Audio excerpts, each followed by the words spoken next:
Hey, this is the Entertainment Advice channel. What I want to talk about today is the problem with 1980s music.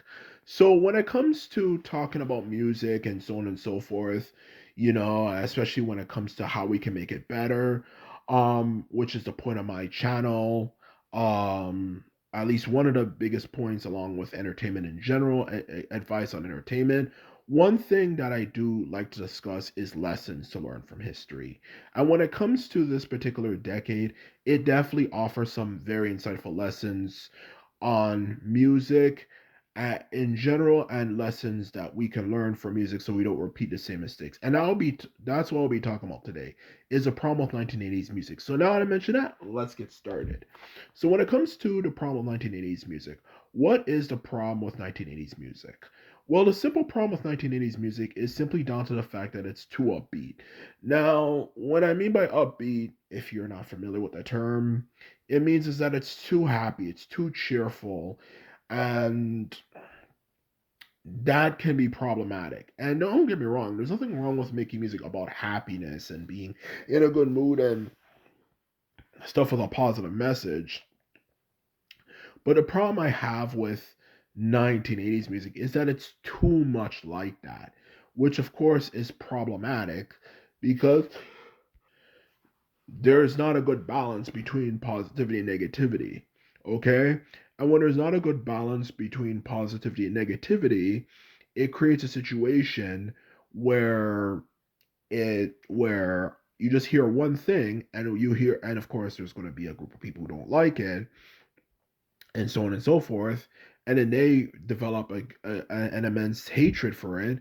And then they create a counterculture. And the problem with countercultures is that countercultures, aside from the fact that they like to make people feel uncomfortable in the first place, a lot of times they might have leaders who are not necessarily the brightest people out there for that matter in general, and tend to kind of screw things up. And not just that, might just have an agenda that might not necessarily be the most positive thing as possible. That's why you want, when you have things put out there, you want it to be made by officials, not random collections of young people who are just simply disenfranchised. That's always going to be a recipe for disaster if you look at history in itself alone. But yeah, but aside from that, for that matter, that is exactly back to the main point why I don't like why I think 1980s music is problematic. Because in life, you have to realize when it comes to music and entertainment in general, you need to have something known as relatability, okay? And even though you want to have things that are positive and upbeat, you can't just always all the time in life talk about everything is happy, everything is this, everything is that all the time, every single time, and expect that at some point, for that matter, that there's not going to be some degree of consequences. Because the problem is when you have things like that, you have a lot of people watching it. And people have different life situations and different life circumstances and stuff.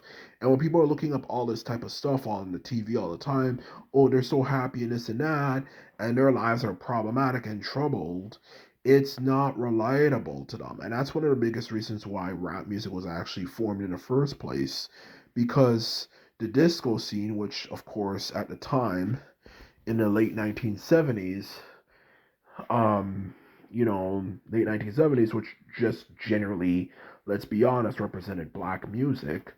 The thing about it is that it wasn't relatable to black people in the struggle, who were living in the ghetto and couldn't even afford a guitar for that matter. So as a result, a lot of them started to kind of, branch out and create something different and stuff for that matter. And that's why rap was formed and it became what we know of it today.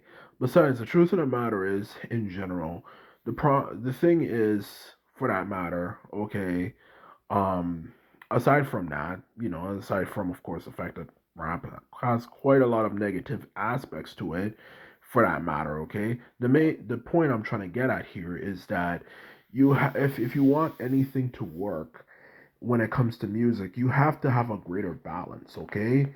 Because the more you don't have a good balance, and you just try to act like everything's perfect, everything's good, and this and that, everything in life is gonna work out, everything is gonna turn out this exact way, blah blah blah blah blah blah blah blah blah blah, and and all these celebrities are happy and this and that. It causes a problem. Not only does it cause a problem um from a story like standpoint, because it kind of makes more boring stories, because it's kind of boring to watch a story, you know, where everyone does well all the time. It kind of gets kind of boring and lame over time. You just hear that all the time. It also creates a problem, no surprise, with the people, as I was getting at before, who watch this stuff and just think, why can't my life be like that? And that's where it leads to the issue of countercultures, okay? A counterculture of people who might not like that stuff, and then they just want to make stuff that just talks about negativity, which of course in the beginning is going to make them stand out like a light bulb. But then over time, you realize that that's all they know is talking about negativity.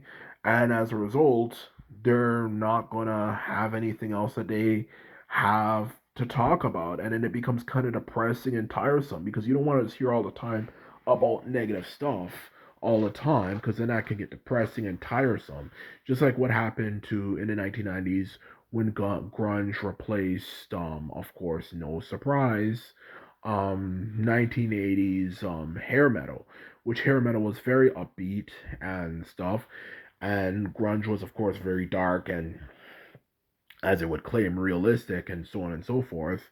So you see what happened then, but of course when you listen to grunge, especially if you listen to lyrics and you listen to it enough, you realize it's actually quite depressing, which of course kind of led to it kind of losing traction over time, because all they talked about was negative stuff, and actually rock has never really fully recovered from that.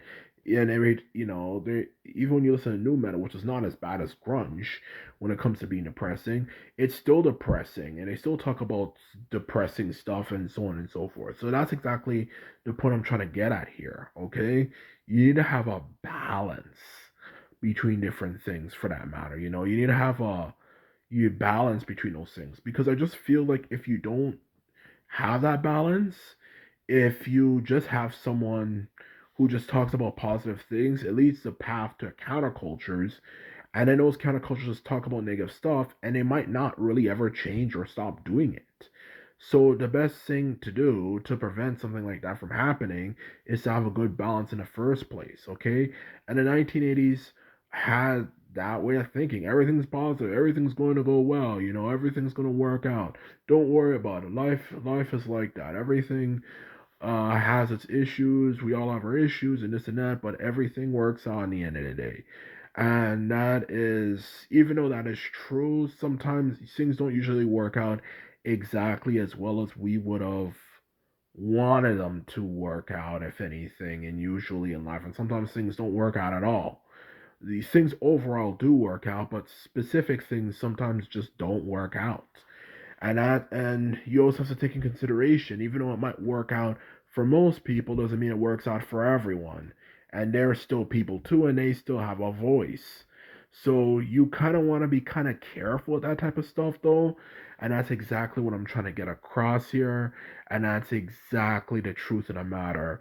You want to have a balance like anything in life. You don't want to just spend your time just talk about everything's positive, everything's this and that, and this and that, and everything's gonna work out, and everything's this and that.